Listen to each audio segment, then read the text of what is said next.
Hello, everyone. Thank you so much for joining. So, today I decided to go live once again to share another new value that I've gotten. So, this time I choose to share my story. Why I go live is to share things that are currently happening to me in my school business because I care about school, building a school, running a school. And now that I have my own, I also know that some of the challenges that I'll be facing, somebody out there might also be facing it. And some of the successes that I've had, it could be a stepping stone for somebody to find out how to overcome those challenges and how to thrive in school business, no matter where you are in the world, especially if you're in Nigeria. There's a secret for you to thrive in your business, in your school business, actually. So today I'm going to be speaking on two things. I'm going to be speaking on your staffing, how to get your teachers, and secondly, how to treat your teachers to help you get what you need with respect to them staying on the job and serving for a long time. All right, so first off, once again, my name is Lillian. I'm an educator, a global educator, and I focus on teaching communication. Currently, I'm into school business. I have a school where I run from crèche through activity, through nursery and basic, and now we are moving into a high school. So that's a big congratulations to us, actually. So today I'm speaking on how to handle your staffing, especially as a new school. One of the things that I faced initially when I was about to start was to have people that will be working with me. And I started building up from scratch. Like I literally had to start putting some things together for me to get the pupils and get people. If you've watched my previous live video, I talked about the secret of campaigns and how I did mine and how it's working for me. Like if you come close to my school, you would not believe that it's just the first 1 year that we've wrapped up.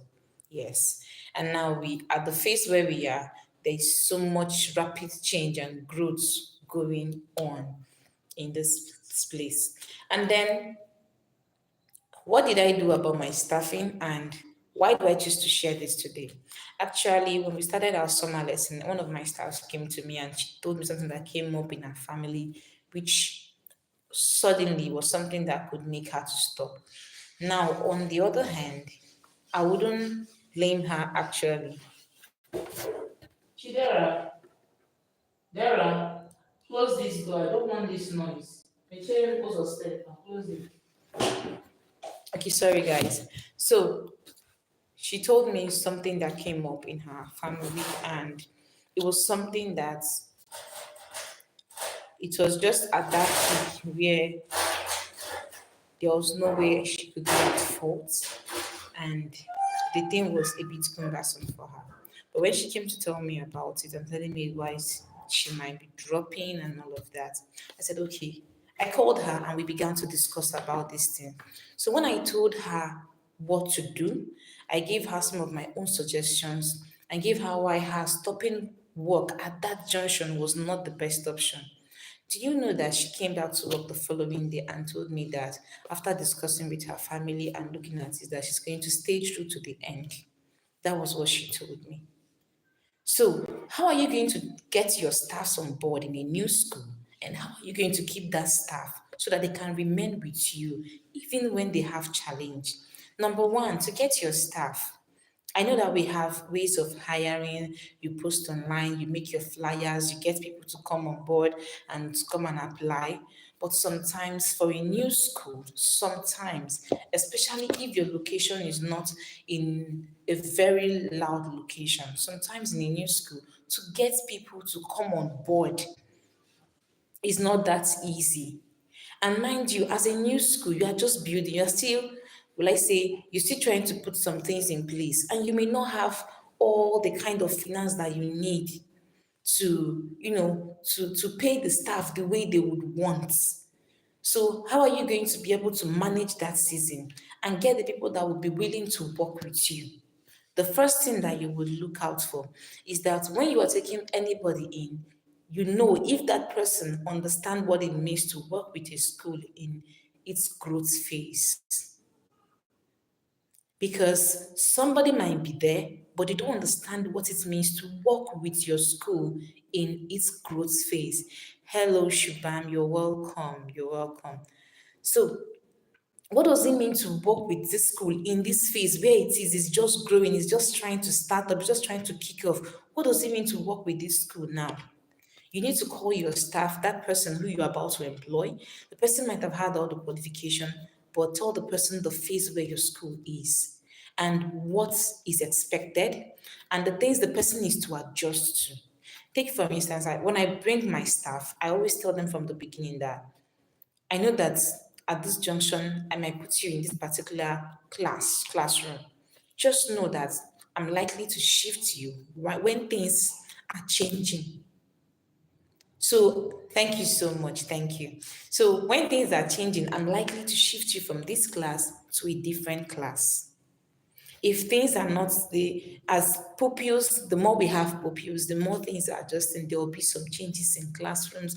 There will be a little change in some things. Are you ready to adapt to this? Number two, you would also tell that staff that this is a new school and a new school will need a strict system, a kind of system which you would want your teachers to adjust to. Will you be willing to adjust with our systems, not minding where you are coming from? So, if you are out there and you are a school owner, actually, I'm talking to school owners. That's what this is for. Someone that wants to start a new school or someone who is already into school business.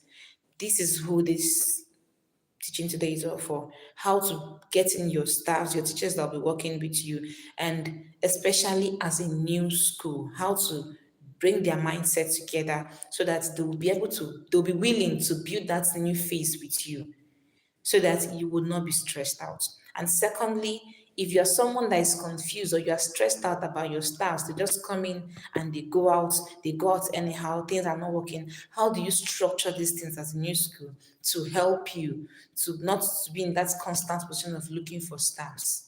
That is what this live video is all about. So I'm talking to educators, I'm talking to teachers, and I'm also talking to school owners. So if you're a school owner or you are intending to be a school owner, these are my secrets that has worked for me to be able to build my school. And now we have a good number of pupils in the school and the system is running very well.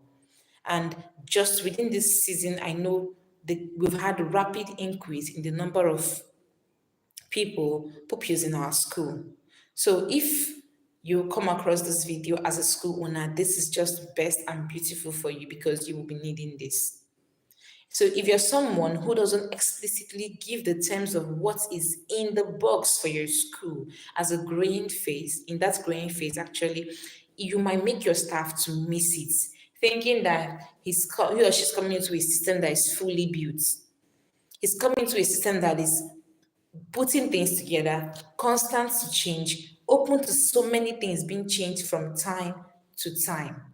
And that awareness helps your staff to work consciously to push the agenda. That awareness also helps your staff to understand the kind of love and the kind of attitude that this workspace is looking for.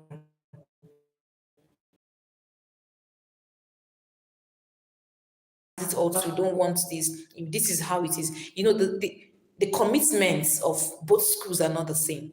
You're starting off. You're in a new territory. You're trying to build something. You're trying to get pupils. You're trying to buy trust. You're trying to get some good number of children to join your school. You're trying to build it from that phase to a higher phase. And you have a target. Probably you've targeted that in the next 3 years, this is where I want my school to be. And because of that target, you need to bring in people who understands the target and pull out people who do not understand the target.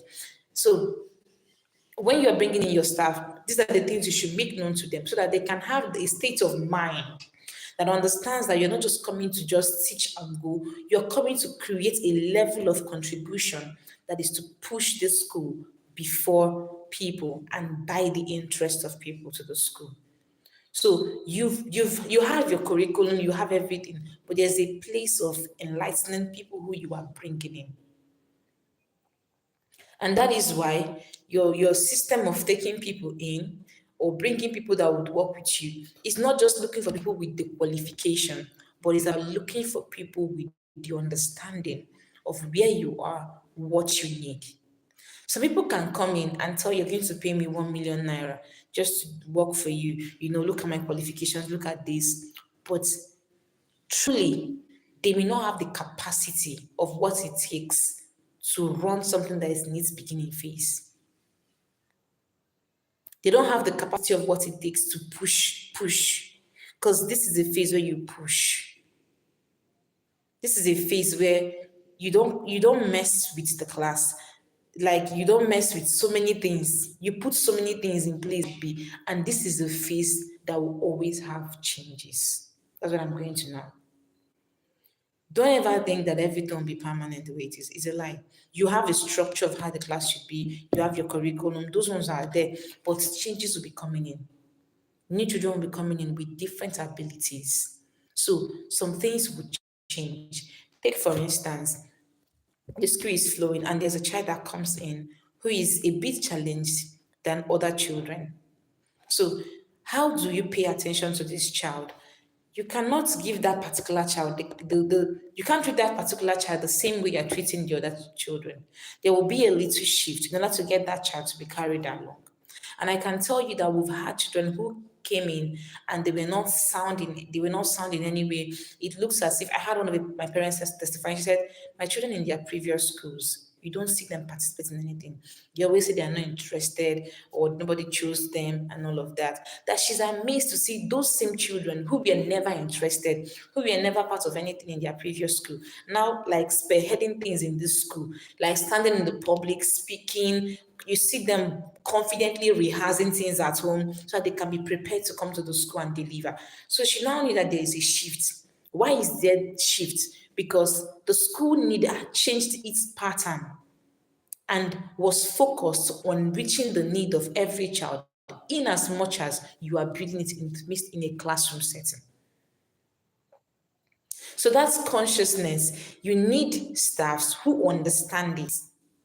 And you need staffs who are not coming to look down on you.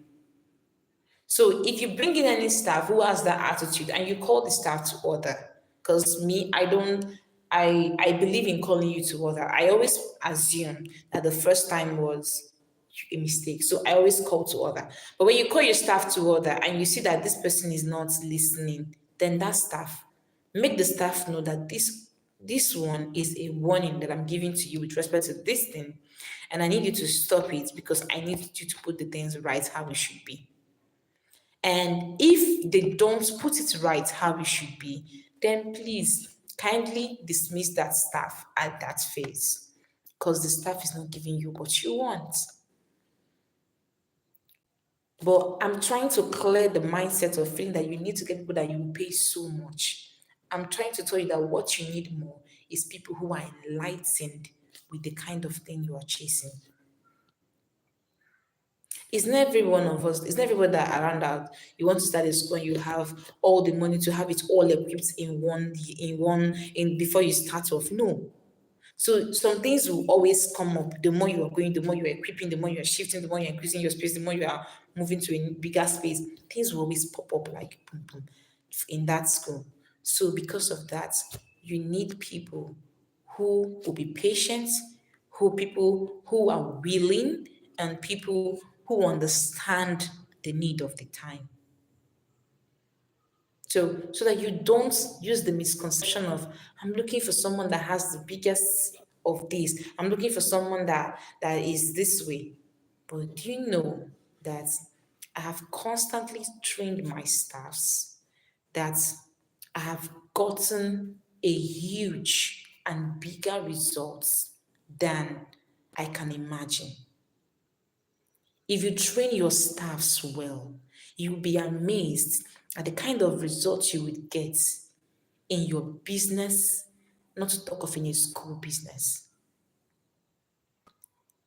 The last one I was giving to them is on the power of marketing, on the power of school campaign, on secrets to penetration, the things I did that even got us to the result that we are looking for, and how now that we are now a larger number or we have a higher team, what we can achieve if we are very strategic.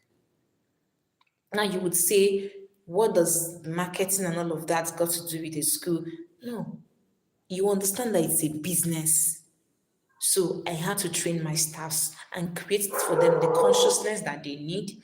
And I didn't just tell them about the consciousness that they need. I also told them our seats in the competition. Because take it or leave it, as long as any business is concerned, you have competitors. And you are not running your business with the mind that I'm competing with this person.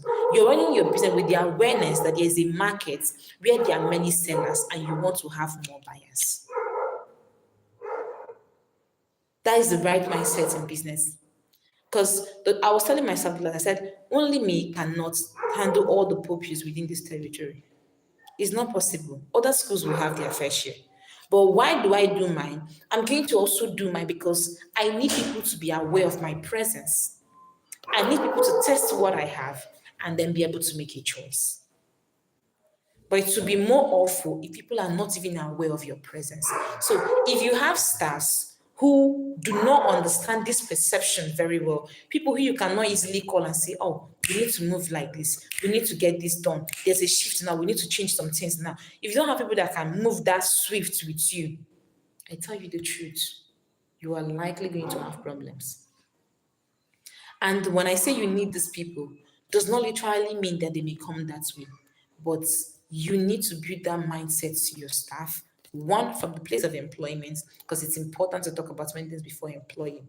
But as I say, state the phase of your school and the kind of things that it will carry, so that the person would not say, I didn't sign up for this when you employed me. And then number two is that you now come to that phase where you treat your staffs with love. You treat your staffs with love. You address when they're not getting it right, but don't eliminate the place of love, care to your staff. I always call my staff my team. I always tell them. This is that pissed me off the last time. I was like, is this how teams work? And they were just quiet. This is not a team work. There's a way teams work. Come on, if we're a team, there's a way we should make it work. You don't leave it for one person. And I was happy that they were able to understand what I'm saying. So you treat them with love. And back to the story I shared in the beginning about my staff who was planning to stop because of a particular family issue that came up. Now, I believe that what changed her mind was my relationship with her. And what would make her try to build the pressure, even when I didn't have strict rules about when you want to stop work and all of that, when you want to resign. I didn't have strict issues of that. But my relationship with her also kept her. There's some people that, despite some of your rules, they will still be willing to stop and bear the consequences since they've seen another opportunity that came out. But good relationship with your staff is a secret to building your school. I didn't say remove the place of respect. The respect I mean in quotes is removing your place as a leader. But show concern to your staff. Appreciate when they get it right. You can rebuke when they get it wrong. As a new school, make them know that this one is wrong. If you want your school to be safe, don't even be like, oh, I don't want to make this person leave. If anybody will give you a headache, let the person leave. Because you need a sane mind in this beginning phase. Sometimes my head is popping. So you cannot have a staff to be the person that would contribute to your headache. It doesn't make sense because the system already has what is going to be demanding from you. So you're always calculating and trying to put things in order and all of that. So having a staff contribute to your headache is not safe for you at all. But in the absence of all of this, be someone that is be loving to your staff, meet with their needs, try to know their problems, and see how you can come in, appreciate your staffs. I was listening to Vusu Tembakwayo some time ago, and he said something that what builds your staff. Sometimes you're complaining your staff this, add incentive to what you want them to do. So how much do you celebrate your staff? So I always celebrate mine. I always come in, I'll be like, take this cold drink. Come on, cool your voice. You've been busy. Sometimes they'll be like, when I get a drink in here, they'll be like, "Ah, what is it for?" I'll say nothing. Or don't you want to cool your throat after all this long walk? Be like, "Ah, yes, I need it." And then they'll collect it from me. So if you ever come to that junction where you don't appreciate your staff, you're always waiting for, one big thing to happen before you appreciate them, that's not good. You need to see that they are working with you, and then once in a while you come in and you appreciate them. Once in a while you come in and you like, come on, you hail them. Sometimes I remember sometimes in our meeting, I'll just laugh, I was let me mimic what you used to do. And they would laugh. So creating a cool, relaxed working environment helps you to keep your staff. So I believe that this life has been very helpful to any educator out there who is planning to start a school, who already has started, or someone who's running a school and is being challenged. You can channel the person to this to me, and also follow my content. Is They are very, very enriching. Now I don't only share content on school, I share content to educators and to moms. So based on that, I will always share some other skills and some other businesses that you could do to help you grow. But why I share on the school is because I've been in the school system for a long time, and at this junction as well, I'm now running my own school. So I would always share my experiences and how things are going for me in my school. I will share my challenges, and I will also share my beautiful stories. I will share how I overcome those challenges and how you too can overcome it. And lastly, I want to tell you, whatever you want to start, whether school business or any other kind of business that you want to engage in, don't be afraid. All you need to do is just to start. Take that leap of faith and start. And just do your basic analysis and all those other feasibility studies that you need to do about your business, and then you're ready to kick off. So thank you so much for watching. Thank you for joining. Okay, so I want to see you in the comment section. If you found this session very impactful and helpful, can you just go to the comment section and click and just type for me impactful. Thank you so much. Bye. So you can ask me your questions in the comment section as well. Bye.